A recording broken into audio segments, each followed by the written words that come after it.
Hey everybody, this is Kelly of Kelly Six Stories, and I'm here to talk to you about this article that was written by a man called Carl Zimmer, and it was published on May 27, 2016, and it says Tales of African American History Found in DNA, and it was published by the New York Times, and this is fraudulent.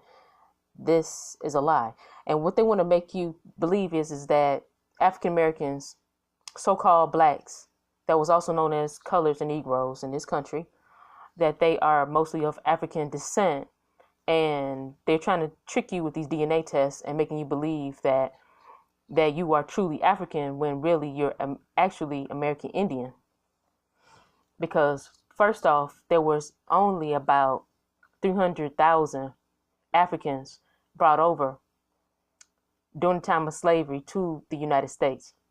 And about 60% of those people were actually African males, and about 10% of those people were African females, and then the rest were children. And the African females that got brought over, whether if they were adults or they were minors, they wasn't able to breed at the time because their menstrual cycles were thrown off. So you have to keep that in mind. And I believe somewhere in here that he may mention something about the mitochondrial DNA is African, and that's not true, because if most of the slaves were African males and the African females were only like about 10% of the people that came over, there weren't enough African females to go around for the amount of African males that had gotten taken and brought over to the United States. So with that being said, the only people that those African males could have breeded with had to be American Indian women. The same dark-skinned copper-colored women that today they call black Indians.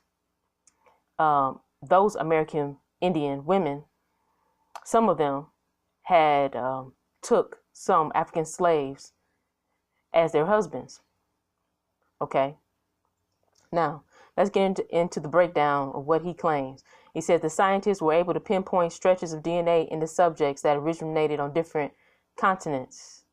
It says the average calculations was African 82.1%, 16.7% European, 1.2% Native American. Okay. Then it says here, it says most of the Native American DNA identified by Dr. Gravnell and his colleagues in African Americans occurs now in tiny chunks. Well, it doesn't matter that it occurs in tiny chunks, because the reason is because most American Indians, aka African Americans, have tiny chunks, allegedly have tiny chunks of DNA. It's only because of the fact that is the root, that is the base of who you are. And that was DNA that was given to you, that was in your gene pool for a long time, that's been in your family for thousands of years, millions of years. You had that DNA, and it got diluted by European and African DNA because of what happened during the times of slavery and of colonial conquest. Okay. But he goes on to say the European DNA in African Americans, on the other hand, occurs in slightly longer chunks. Now, the longer chunks he's talking about here is the SNP, which is the single nucleotide polymorphisms.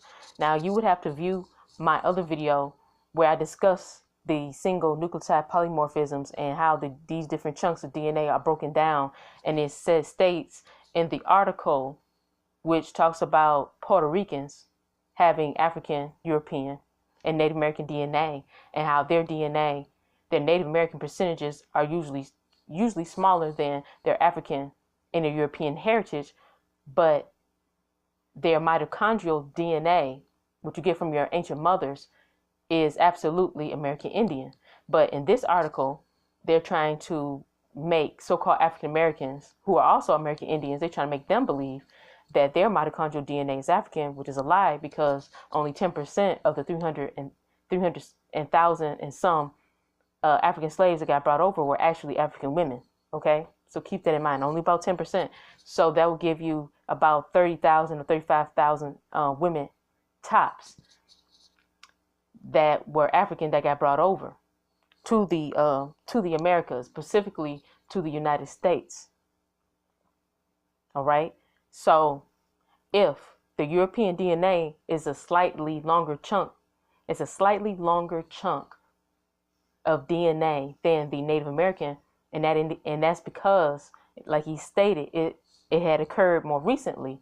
So then, if that occurred more recently, and it's at 16.2% on average, and yet what they're claiming to be African is at 82.1, wouldn't that tell you right there that that is a longer chunk of DNA, because that's the last thing that been added into your gene pool?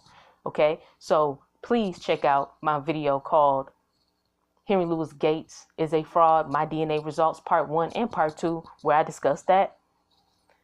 Okay, and please check out my video where I talk about Negroes and the term Negro, and how American Indians and Africans were both called Negroes during the time of slavery. Okay, and I will have a clip that I'm going to have right after this, that so you can see the amount of Africans that actually got brought over to the United States. And these are statistics that were researched by an Ivy League university. Okay.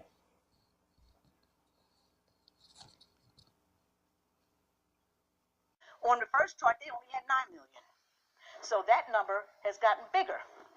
And another number is this number right here, which is showing the United States and the numbers that came to the United States. At first, these numbers were close to 500,000. They had them down to 300,000.